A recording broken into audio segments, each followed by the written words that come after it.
చేసుకొని మన జీవితాలను సరి చేసుకోవాలని దేవుడు మనతో మాట్లాడుతున్నాడు. మీతో నాతో కూడా మాట్లాడుతున్నాడు. నాలో ఉన్న బలహీనత నేను సరి చేసుకొని బ్రతకాలని దేవుడు నాతో మాట్లాడుతున్నాడు. మీతో కూడా అదే మాట్లాడుతున్నాడు. చదువు.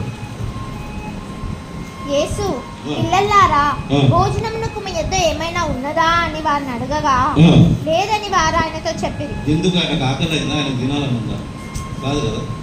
ఒకటే ఉద్దేశం, పేతురుని బయటికి తేవాలి, పేతురుని హెచ్చరించాలి, పేతురు నా ప్రణాళికలో నడవాలని దేవుని యొక్క ఉద్దేశం ఉంది. కాబట్టి ఆయన పేతురుగా పడ్డట్టుగా కనిపిస్తుంది ఇక్కడ. అవునా కదా? అవునా? మనమేమో ప్రభు న్యాయపడరా ఆయన ఉద్దేశం ఉంటే ఖచ్చితంగా నువ్వు ఎక్కడ పారిపోయినా నేను పట్టుకొస్తాడు ఆయన. కొంతమందిని వదిలేస్తాడు కూడా దేవుడు. అట్లా అనుకుని మళ్ళీ మనం ఎక్కడ ఉరుకుదామంటే మళ్ళీ అది కష్టం. అరే బోధ విన్నా ఎక్కడ అనుకున్న దేవుడు మన ఉరుకొస్తాడంటే అది మన కష్టం. అవునా కదా? ఇస్కరియోతు యూదా తన జీవితంలో కూడా మనం చూస్తూ ఉన్నాం కదా. అక్కడ ఒప్పందం చేసుకొని దేవుని అప్పగించాలని నిర్ణయించుకున్నప్పుడు, ఆ బలులో సిద్ధపరిచినప్పుడు దేవుడు చెప్తా ఉన్నాడు, నా వెంబడున్నోడే నన్ను అప్పగిస్తాడన్నాడు. తర్వాత నేనా నేనా నేనా అందరూ కూడా అడిగినారు. మరి చివరికి ఎవరు వచ్చిండ్రు? యూదా కూడా అడిగేసిండు. ఏమని అడిగేసిండు? దేవుడు ఏమన్నాడు? కాదు అన్నాడా? నీవన్నట్టే. హల్లెలూయా, నీవన్నట్టే అన్నాడు. అక్కడ ఒకవేళ యూదా అక్కడే తన మనసు మార్చుకున్నట్లయితే ఈ దినం యూదా దౌర్భాగ్యానికి ఈ బైబిల్లో లేకుండా ఉండగలుగుతుంది. హల్లెలూయా.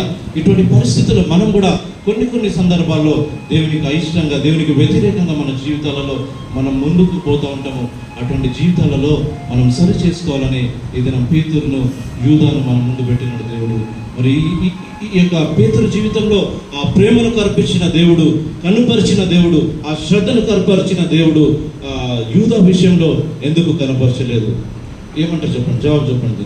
నేను ఈ జవాబు చెప్పాలని నేను ఇంకా ముందుకు పోలేదు. పేతురు మొదటిసారి అక్కడ కలిసిండా, తర్వాత అద్భుతం చేసిండా, ఆయన అవన్నీ విడిచిపెట్టినోడు కూడా మళ్ళీ నేను చేపలు పట్టడానికి పోతాను ఆయన కూడా ఒక నలుగురు నేసుకుపోయినట్టుగా మనం చదువుతున్నాం. మరి ఎందుకు యూదా విషయంలో దేవుడు మరలా ఎందుకు గద్దించలేదు చెప్పండి? లేఖనాలు నెరవేరాలని పేతురు ఒక్కడే రాసి పెట్టలేదు అక్కడ. అవునా? మీరు చెప్పింది కరెక్ట్. లేఖనాలు నెరవేర్చబడాలి, అదేవిధంగా ఎవరు అప్పగించబడాలి, అవన్నీ జరగవలసినవి అన్నీ కూడా అదే విధంగా జరగాలి. కానీ అది యూదా అని రాసలేదు అక్కడ. అవునా కదా? ఒకవేళ యూదా మారితే బహుశా ఆ స్థలంలో ఇంకోటి రావచ్చు. ఇది నీవు నేను కూడా దేవుని దృష్టిలో మనం ఆ స్థలంలో ఉన్నామేమో గ్రహించుకుందాం. ఆ యొక్క స్థలంలో మనం ఉన్నామేమో, దేవుడు నిన్ను హెచ్చరించినప్పుడు దానికి లోబడకుండా మనం ఉన్నామేమో గ్రహిస్తాం.